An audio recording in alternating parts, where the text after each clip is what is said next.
Good morning, sir. Good morning.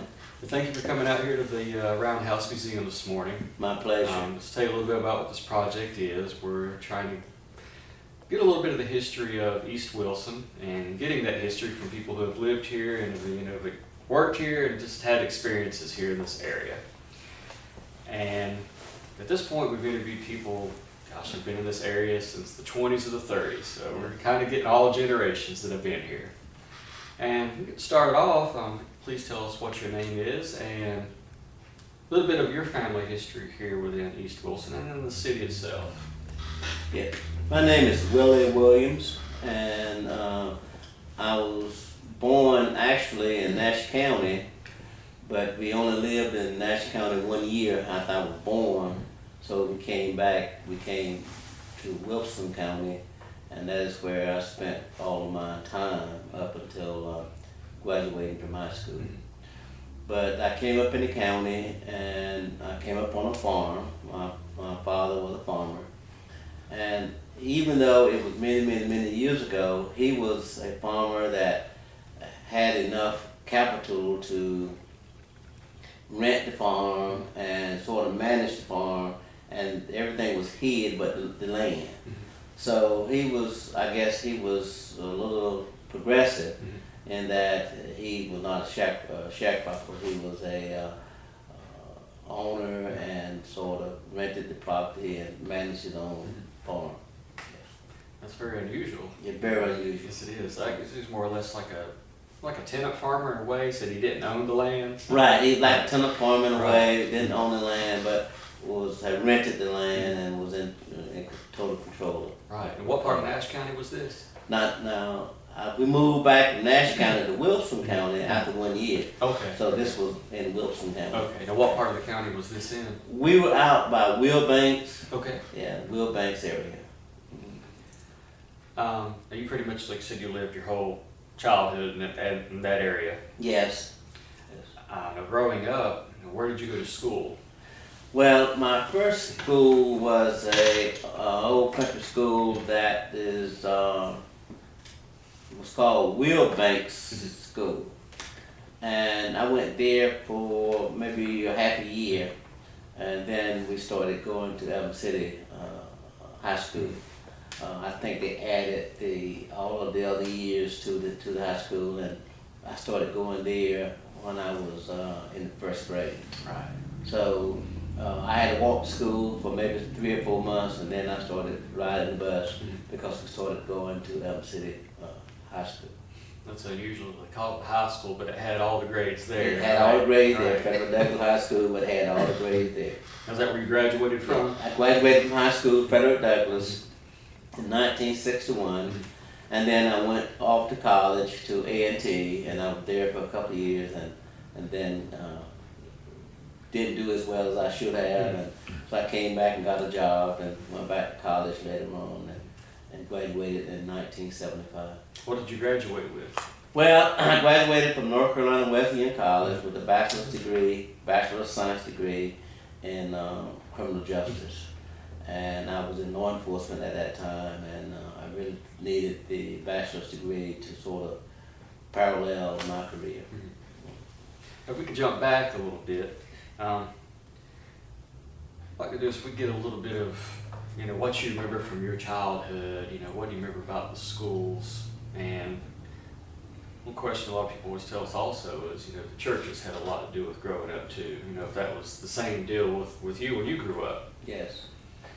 The churches played a great role in our life because my father was a primitive Baptist minister, and he really was a religious, righteous type person.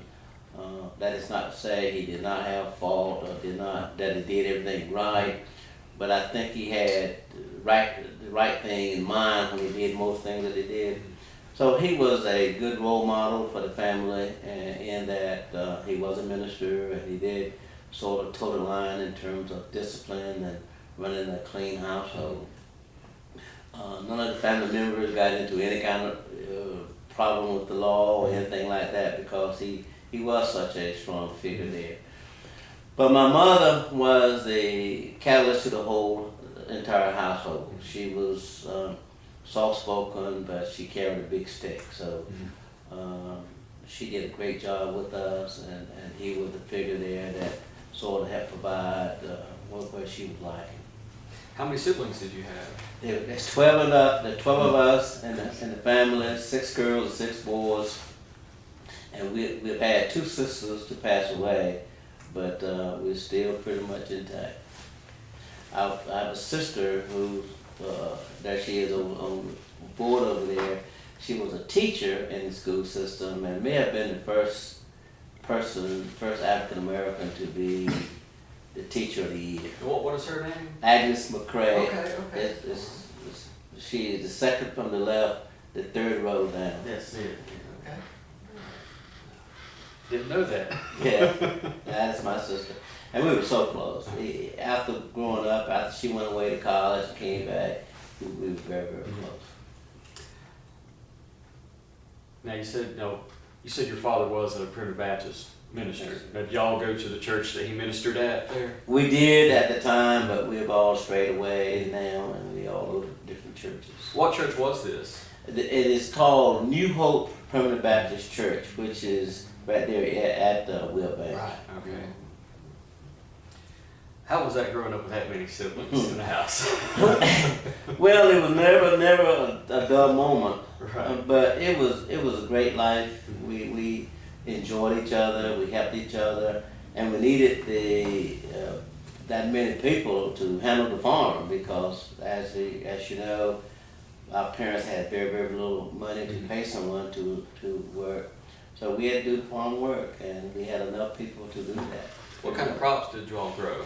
We had tobacco, corn, cotton. So we had to pick cotton, and we also had to burn the tobacco during the summertime. So I'm sure when it was, harvest time, y'all bring everything into the city. We did. I never forget when once the tobacco was all harvested and we started selling it to the market. I never will forget the expressions on my father's face when he come home after selling some tobacco and have his own money. So Right. it was a great expression for him, but a great time for us as Right. well. Let me ask too, because I know how things were back then, and you have a tobacco market. It's pretty much it was controlled by white men. Yeah. How was that when when your family would come in with tobacco, or were you treated differently, and as far as the pricing and stuff? Now, I don't know the details about that part of it because really our father handled that. Right. But I do remember him saying from time to time that, we had to wait until all the tobacco was sold before we were able to sell. And sometimes my father would get a white person to be with him, to give the impression that he was the person owning the land, owning the farm, the product, so that he could get a decent price, and so that he could get treated at least fairly. Right. And my father was not too proud to do that because it meant that we had more money coming into the household, and certainly oftentimes it meant that he did not have to be the last person Right. there all alone. But then what he had to do, we would go play the system to Had to do what he had to do Right. to play the system. Right, exactly. Kind of on that same thing, we ask a lot of people about this, but I guess maybe a little different your situation because you were living out in the country Absolutely. versus here in the city.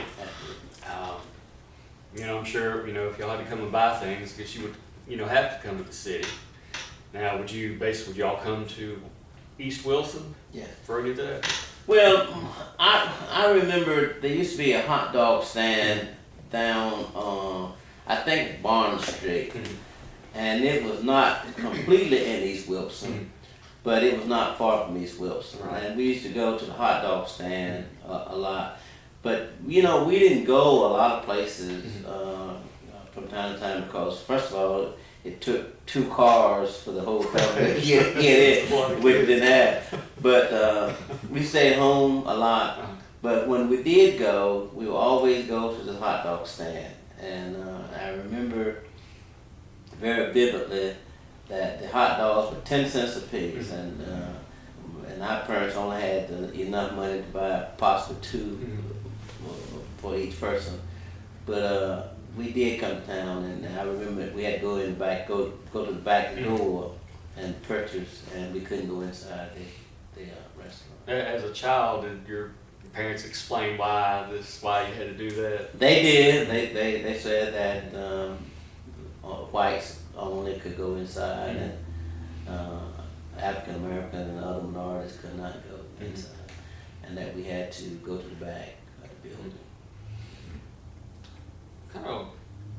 You said you graduated high school in '61. Yeah, 61. You said you went to college there for a few years after that. Yes.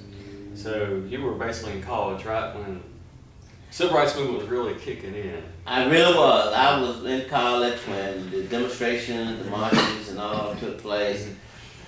And then after the marches and civil rights, even in '67, when I became a police officer in Rocky Mount, it was still a lot of civil rights movement going on and a lot of activities going on. So we certainly did have to, we were confronted with all of that. I'm sure that was, especially in the late '60s, I'm sure that was an interesting time to start in law enforcement. It really was, it really was. I think that one of the things that happened with us is that Rocky Mount sort of recognized the early '60s that in order for the city to grow, that they had to at least give the impression that they were trying to do what is right and to do things to improve racial relations.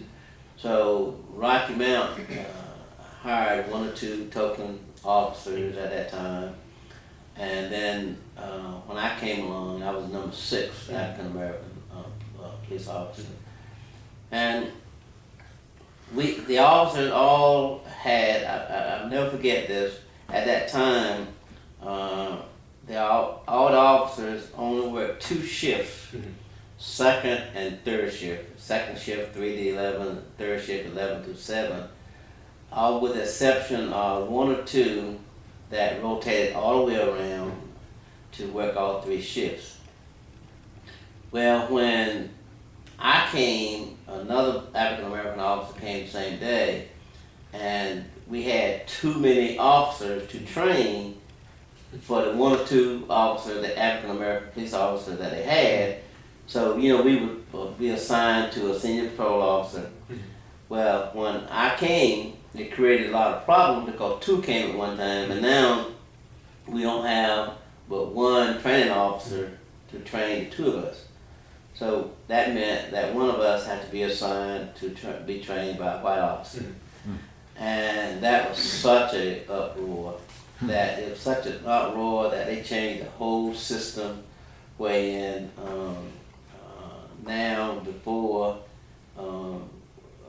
the white officers could not rotate around all 3 shifts, they only rotated 2 shifts, the junior white officers. Now we assigned to one assigned to a black officer and the other one assigned to a white officer. We had to rotate all 3 shifts. So that created a problem because here the 2 African Americans getting to work first shift, and that didn't happen for officers. Right. It took you 4 or 5 years to work first shift. And they changed the whole system. I mean, they brought in a consultant from the outside to help with a new system because we changed things. So it was a challenge. So what was the new system? Was it integrated? I mean, The new system was more integrated. What it did was looked at the total agency and assigned person based on needs to work those shifts, and everybody started rotating shift. So they were trying to have a segregated training. Segregated training, everything was segregated, training and everything up until we got there, 2 of us, and by 2 coming at one time, it changed the philosophy that they had about training. So the whole system changed. The whole system changed, and we at that time, the officers prior to us could not there was not no written policy, but it was a philosophy and agency that African American could not arrest or work with white citizens. And even though it was not a written policy, it was written because your assignment was strictly an assignment in the African American community. And the boundaries for our patrolling were gerrymandered to the point that we crossed boundary lines and all other kind of stuff, district lines, to keep us in a predominantly black environment. Right. Yeah. So But that's changed. That changed in about, I guess, around 1969, 70. so it didn't last long. It didn't last long because we created a stir for them. So when you went to work in Rocky Mountain, you kind of inadvertently changed the system. We did. We changed the system, and I was glad it did because it made things better for everybody, really. Now, how long were you with the Rocky Mountain Police Department? I was there for 25 years. And then you came here to Wilson. No, when I left Rocky Mountain, I went to Petersburg for 3 years as police chief In Virginia? in Virginia, Okay. and then came here to Wilson in 1995. Okay. And I guess when you came here, was that to be the police chief? I was police chief here. When I came here as police chief, and I was here for 6 years. Was there any, how did that go over? Was there any resistance? I mean, that's not very many years from a segregated police force to a chief. Well, it was somewhat segregated here when I got here to some degree. But Wilson City had determined that they knew they had to do something about regulation. So when I came in 1995, the agency was highly educated, well planned agency, but had issues. They had issues, and I don't recall any blatant racism, but I do recall times when things were done in African American area that would not have been done elsewhere. And I also remember when I came here that this whole area, East Wilson, had been underserved. My first week here, I sat on that corner. I think it is, God, I can't remember the name of the street. Nash Street, and it's not Reed, but one of the streets here had a store-like business, and that store-like business had so many fights and cutting and shooting every weekend. So I sat at that intersection, Nash. I can't think of the name of the street, but I think it's Nash and Carroll. Okay, well, that. Yes. Yeah. Used to be a house there when I came here. There were so many shootings and incidents there that I would come down on Friday and Saturday night in my personal vehicle and just see what was going on. Never did I see a police car go through. Never. And it was cutting and shooting every weekend. Then up here in the 500 block of Nash Street, at 6 or 7 o'clock on the weekend, you couldn't get through. I mean, all the people in the street, and they just shut down the main thoroughfare. And there was nothing done about it. Right. Nothing, absolutely nothing done about it. So after I had a couple of weekends to sort of map out and find out what was really going on, we had to change our whole system because we had to provide, our philosophy was that we provide the same level of service to East Wilson as we did the other area of the town. I can't tell you, to be honest, and say that that was true, that we moved up to that level, but we did make some progress. I guess some of those areas you're talking about, probably where all these houses are gone now, or Absolutely. tore them out. Absolutely. Yeah. Absolutely. And that was a great step to renovate this area here and do away with some of that stuff they had. So you drive through here on a Saturday evening now, it's pretty quiet. Pretty quiet, very quiet. But you couldn't get through. I mean, Carroll Street, all in the street, and then down the 500 block of Nash Street, you just couldn't get through. And no police protection. A lot of people shot. And the crime, at the time when I came, the crime rate was the highest in the state. So that was because of lack of attention to these weapons out of town. Right. In those years since you were on the police department, is it still the same in these areas, or has it changed? I think it is improving, and I think we saw a lot of improvement during my tenure. That the city had really decided that they could not move forward with the kind of progress they wanted to make without doing something to improve race relations. And I think the city worked hard at it, and I think that we all worked hard at it. There's still a tremendous amount of work to be done, but there's progress being made. Now, when you were up in, we said you were Rocky Mountain for 25 years. Yes. You know, in all those years you were in the department there. Did you kind of see the same problems that you had here there? I did. And did it slowly improve over time there? I did. Slowly improved, and I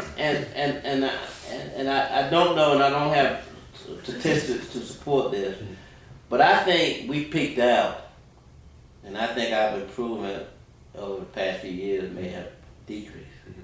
I think we were regressing, and in that, I think that maybe the late 90s or mid 2000s, I think we may have peaked out, and I don't think that we have made much progress in the last few years.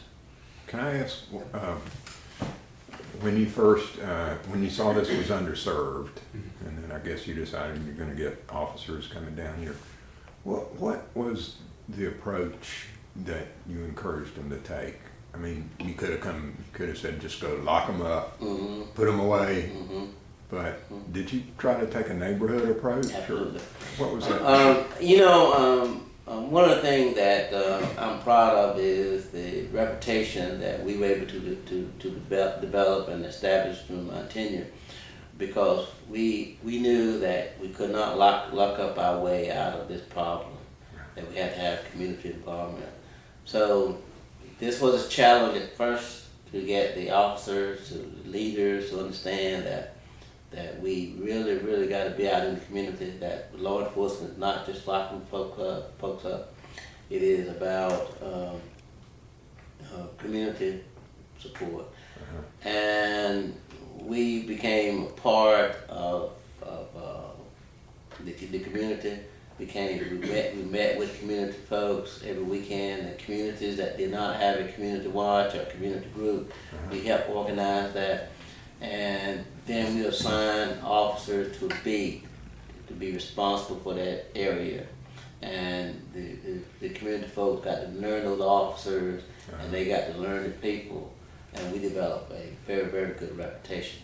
And once we started developing relationships with the community, our crime rate started decreasing. And we really made a lot of progress in that area during that time, but it was because of our involvement with the community. And it took some doing internally. I don't think that we had people who were just blatant racists, but we had people that needed that extra boost to get them motivated to the point that they had to look at the bigger picture, and that was the entire city. And those that had a difficult time making those adjustments were those that either had to retire or lose their position in the agency, because we were determined that that was the direction we would go with. And that was a determination made by the agency, not me as police chief. Really? Because now I led them Right. in these discussions, but we would go out at least annually and look at goals and where we need to be and what we need to accomplish. And you think that's what made the difference in the drop in crime rate? I think what made the difference was the community involvement, working with the police department, and we working with the community folks. Yeah. Yeah. I mean, that's a significant culture change. It was a shock for most of them, but we had to do it, and we had to do it quickly. Yeah. And also in the process of doing that was when we went to the district concept. We were getting total support from the council. We were able to go to the district concept, and we had pretty good free range to look at the people best suited for these different type jobs, and that's what we did. And you said you mentioned about the district concept. Yes. Could you explain that a little bit? Okay, the district concept is dividing the city into districts. And when I was here, we had 4 districts. I understand now they reduced it to 3 districts. But during our administration, we were able to put together a district plan where the districts are separate to some degree in that they had their own commander, own station, and their own folks. And they were overlapped because they had to meet together at least once a day to talk about citywide issues, and the captains had to meet all the time to talk about citywide issues. But we wanted the community to learn there are 3 or 4 officers serving them, and we wanted those officers to learn the people that they serve as well.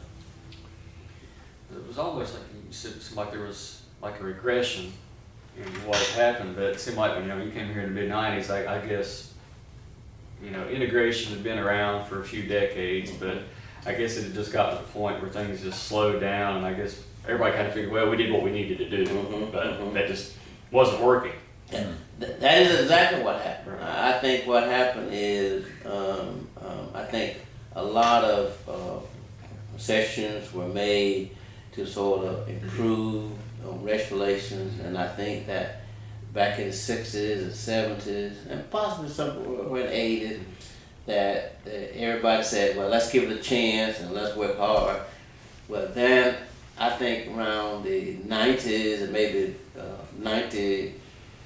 maybe the 2000, beginning of the 2000, that a lot of people said, well, it has not worked, and I'm not willing to make any more concessions. And so that's when the regression part started, where I think now that we are losing ground instead of making ground. So you don't think there's much improvement now? There's little improvement going on right now. And is it more of a lock 'em up approach? More of a lock 'em up approach, and I don't see as much, because the police department does a lot of community stuff, still doing a lot of community stuff. But I don't know if the police department is getting the same level of support from certain communities that I got when I was here. I think it's not because of me. I just think it is that some communities have said we're giving all that we need to give. Well, I'll ask this question. What is kind of the interplay between like the city itself, city police department, and the sheriff's department? Because I hear a lot about sheriff's department doing drug raids and stuff like that all the time. What was the relationship when you were there? We, believe it or not, the relationship was very, very good. But sheriff departments have not been noted over the years to be very proactive. And I think we have a proactive sheriff department now versus what the sheriff departments are accustomed to. But we had a great relationship. When I was there, the officers worked together. The administration sometimes have different where at ours, but the deputies and police officers work very, very closely together. But now I think that the sheriff department is more in tune to working drugs and doing more proactive stuff than most sheriff departments normally do. Right. skip just a minute there. How many years did you say you were in Petersburg? 3 years. I was there 3 3 years. Were you police chief up I there? was police chief there. I guess comparing Rocky Mount and Wilson, how was Petersburg at that point? Well, Petersburg was 80% African American Okay. when I was there, and it was a very devastated city. Mhm. Absolutely no revenue, no income. I don't know how it has survived this long. But I understand they have a high tax base. Mhm. But Petersburg was a crime-ridden city. Mhm. We went in and did some of the kind of work there, but didn't make no way as much progress there as we did in Wilson and in Rocky Mount. And this is in early 90s. I was there from 92 to 95. I recall, I think Richmond was kind of the same way too Richmond at was that time. the year that I went there. I think Richmond had the highest murder rate in the state, Right. in the United States. Right, not In right. the United States, right. yeah. I don't think it's the same now. No, it's not the same now, but Right. but they had that the year that I went there.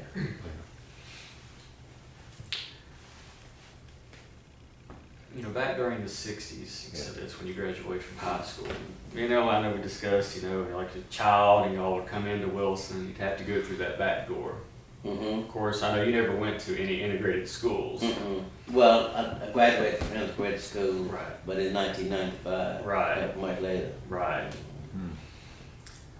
Did you experience much racism as a child? Or did you know that that's what it was?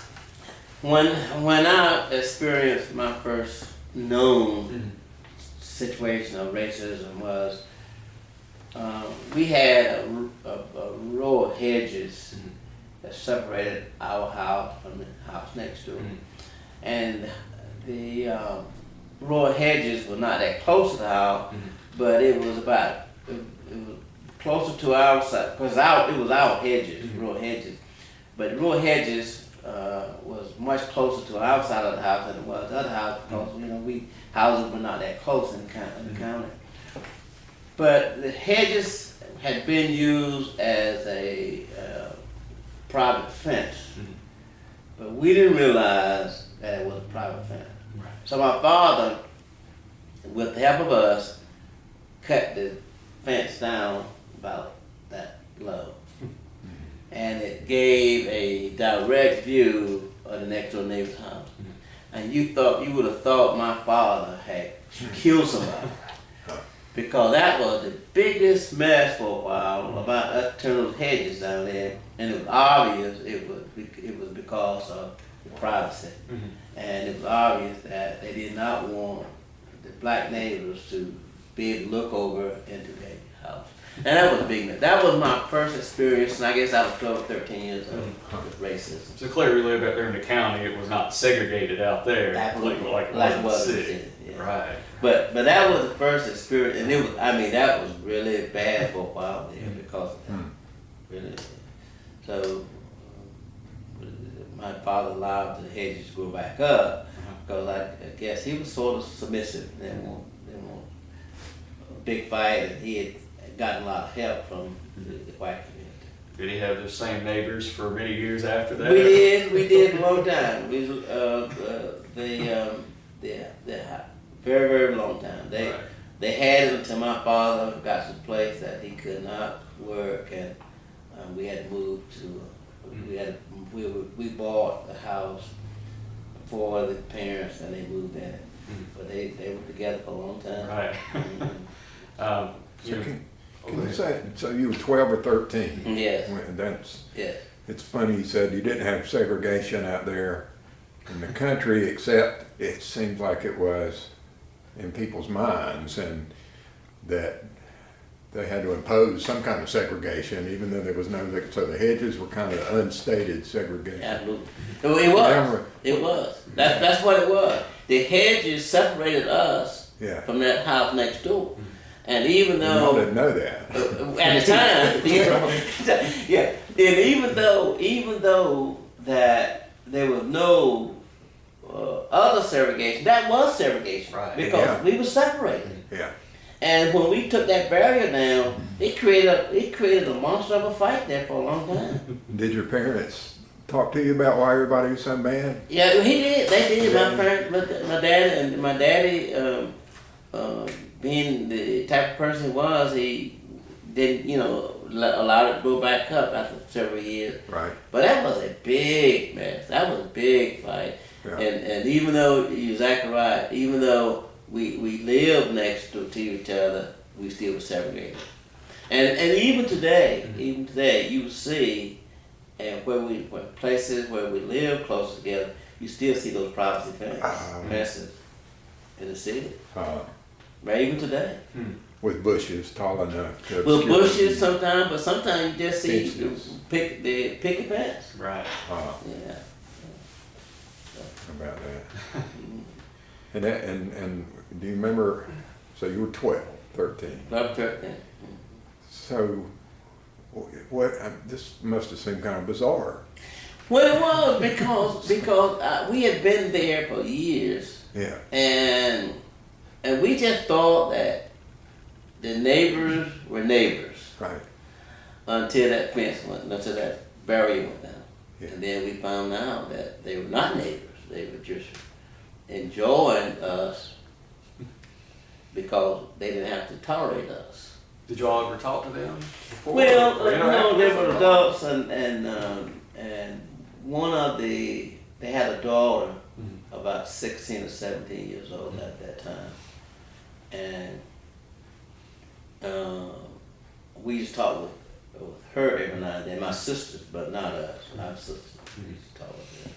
She was 16, 17, maybe 18, and that may have been had a lot to do with it. That had a daughter that age, and they're very, very protective of that daughter. Right. Right. As though a bunch of bushes. Yeah. Really, What bushes could do. probably safer with things out in the open than hiding in the bushes anyway. And as far as safety is concerned, they were, but those bushes were not used for safety issues. They were used for privacy issues. Yeah. And you cut that privacy away, I mean, it created a big stir. Yeah. Big stir. Yeah. When did you decide you want to go into law enforcement? I decided I wanted to go into law enforcement by that same time. I was 12, 13, 14 years old, lived in the same household out near Wilbanks. Every now and then a trooper would come by our community, our house. Not often, but every now and then. And I thought that was the most fascinating thing in the world, to see that trooper come by there every now and then. Yeah. So I said I wanted to be a law enforcement officer. Well, in high school, Harvard Reed wanted me to major in math. And I wanted to major in something else other than that. I sort of wanted to be in law enforcement, and Harvard wanted me to be a math teacher. So I started out with a math major and got into calculus and all this kind of stuff. I sort of knew I was in the wrong area, but at least I've always had it that I wanted to be a law enforcement officer. So when I left A&T, my parents said, "You can come back here, but you must get a job. You must have a job to stay here." So I understand that. So I started looking for a job, and I got a job in Rocky Mount as a truck driver. I made pretty good money, but I put in long hours as well. Right. So when I was driving this truck, somehow the Rocky Mount Police Department learned about me and learned that I wanted to be a police officer. So they sent word, I didn't know him at the time, but F.D. Whitehead, who was a detective, they sent word that they wanted me to come and apply for the job, and I did, and got the job. Now, growing up as a child, though, I'm sure there were probably no black police officers around. We had, the area, there was absolutely none on the State Highway Patrol, and when I went to Rocky Mountain, the two of us went, and we made number 6. Right, right. We were 5 and 6. So he said 6 officers out of 70 officers. Even growing up as a child, he said 12, 13 years old, that's kind of decided you wanted to do that. But at that time, had you ever seen a African American police officer Hadn't seen anywhere? one. Hadn't Right. seen one. Had never seen one. Did you even at that point know that was something that was even possible to do? Well, at that time, I thought that maybe I would have a good shot at it, but I didn't think about the struggle that it would be to get in, because at that time, because I understand that when it was the late 50s and early 60s when they first hired African American in these areas. That was kind of like cutting the hedges down. It was like cutting hedges down. Yeah. Yeah. And the sad part about that, even with cutting the hedges down, they also went further and said you cannot handle anything outside of this beat here that I'm putting you on. Right. Yeah. So your beat was 500 block of mental segregation. yeah. That's what it is. And that's what persists. That's absolutely. We've taken down the signs and we've cut down some hedges, but it's mentally there. Yeah, you're right. Absolutely. So I'm curious about, you were in Rocky Mount, you said during the civil rights marches, and you were on the force. Yes. Was that ever? It was a problem with me one time. It was a big problem with me one time. We, the city would train us in riot training, how to handle crowd control, those kind of things. Yeah. And they trained everybody, trained us all. And then there was one big event. I don't know if it was 68. It seemed like I want to think it was 1968. Well, that was when Dr. King Dr. King died, got killed. There was a big march, rally there in Rocky Mount. You said March, I'm sorry. Big march. Oh. Rally. It was a rally. Was it before King's assassination? It was right after King's assassination. Okay. It was That's as a result of his assassination. Okay. And they had a person that was in Durham had come to Rocky Mount to organize the march. Her name was Miller, last name Miller. Never forget, I can't remember her first name. But she had come to organize the citizens there, and they did. So they had this big march. But the city wanted to have bought a bus and fix the bus up to transport people to jail with. And on that particular morning, they were going to put this big bus out there to sort of scare off the people from marching and stuff, and had everybody in riot gear. And I told the police chief, Ted Hooker, not Ted Hooker, last name Hooker. I told him at that time that I was not going to work with them showing that kind of force when there is not a need. We don't know if there's a need. Right. I said, all the training that I've had and was that you conceal this kind of stuff and keep it in the background in case that you need it. But I am not going to support doing it openly. And believe it or not, they backed off. The chief backed off because now they were ready. They had it in the back and in the alleys and stuff. But it just something was wrong about that picture. You know, they had, Right. I had at that time I had FBI training in terms of handling riots and this kind of stuff, and they trained us that you keep that stuff in the back because that is sight riots and stuff. Right. So Right. listen, yeah. So I'll never forget that. I had only been there a year or so, but I made that decision that I was not going to do it that way, and we didn't have a single incident. Was this going down Church Street in Rocky Mount? Down Church Street in Rocky Mount. Right, okay. Fascinating. So he had the good sense to listen to you. The Hooker did because he was so scared. He was so scared that he was willing to listen to anyone, a reason Yeah, that he thought he could thrush out there. right. Because, you know, I was going to be a guinea pig anyway, but I'd be the first out there, because, you know, that's what they did. They quelled the situation with us.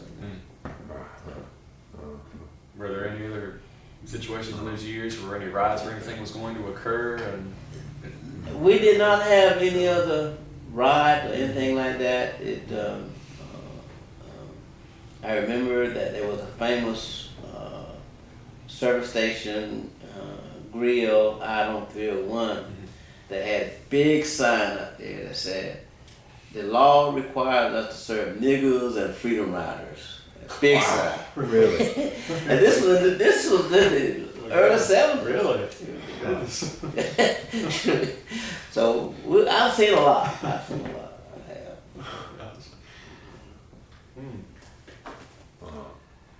Over those years that you were in the police department at Rocky Mountain, did you end up being a police chief there also? Or? I did. I really enjoyed my tenure there. We were involved in a lot of federal programs where we had a lot of federal input.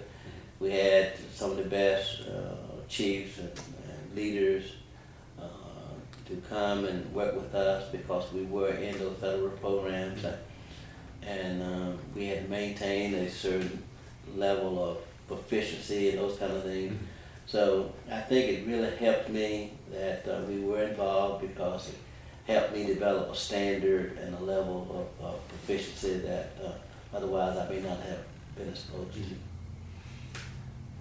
Over those years that you were at Rocky Mountain and coming here to Wilson, would you kind of say both cities were kind of They're very similar? very similar, very similar.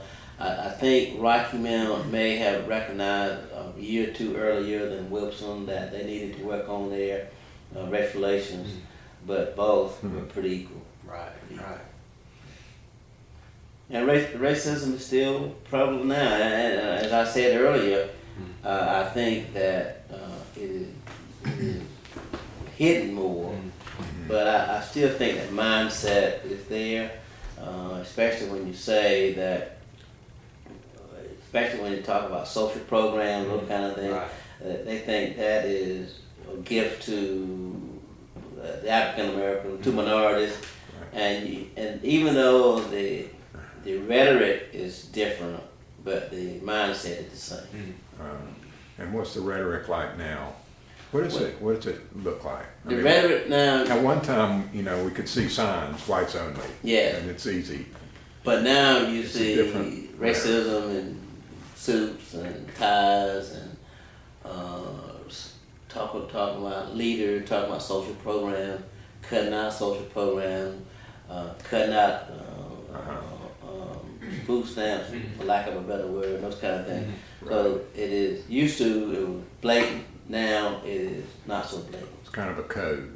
Yes. So when you say welfare queen, welfare, everybody knows. Everybody knows That what means a black woman who's Yeah. scamming the system and doesn't want to work. And with babies and it's just the more babies you have, the more money you get. It's like a modern day Aunt Jemima almost stereotype of somebody who's scamming the system. Absolutely. It's rhetoric. It's rhetoric. Everybody knows. So it's code. It's code. It is a different level of rhetoric. Yeah. More professional now. But the meaning is the same. Yes. Right. Meaning is the same. Yeah, because a lot of people believe after we elected our current president back in 2008, oh, everything's going to change. Absolutely. But it's- Colorblind. It's Right, colorblind, exactly. yeah. Right. Nothing changed. Right. Nothing changed. Right. Nothing. Well, something did change, because really a lot of people's hand got exposed. Yeah, by things they did to him and some things they've said. So nothing positive changed, but things more openly with them. Right. Exactly. Which is a kind of progress, I guess, or at least if things are forced out in the open. Forced out. You have to confront it or change the rhetoric, so we have to be careful. Have to be careful about what we say. Yeah. We have to be careful about what we say. So, Okay. I'm sorry. repealing the affordable health care is Yeah. just as obvious as it can be. Or another one, the Voting Rights Act. Well, absolutely, You know, absolutely. That is a trying big. to cut away at that. That is a biggie. That is big. Can I ask you to speak just a little bit? I know you are the vice chair of the Roundhouse Board. Yes. Can I ask you to speak a little bit about this place and why it's necessary? Okay. This place is so necessary because this is the place, and maybe the only place in Wilson County where you can come and learn about African Americans and other minorities. You can go to the library, you can learn something, but you can't learn about the special effort made by teachers, the accomplishments made by African American in the school system and social services and other areas of the city. You can't get that no other place than right here. Mm-hmm. So this place is so necessary so that everybody can get a chance to know that Bill Myers was an assistant superintendent, that all these accomplishments that he made when they see him walking around, he is not just a regular person. And secondly, it really allows us to sort of, I don't want to use the word flaunt, but it gives us a chance to demonstrate that we are equal in so many ways. Right. So it's just necessary. It's so necessary that all of us are getting ready to work really hard on a campaign to raise money to expand the museum here. We need to expand it so that we can demonstrate more to the community that we have made a lot of progress in here as well. And that can have an impact on children. Impact on children, and also it can have a economic impact because you're going to see people coming in from all over, right, to see the contents of the museum. Yeah, I'm thinking about children our age growing up and just not knowing these stories and this history, just not even mentioned, as though nothing important happened over on that side of the tracks. Absolutely.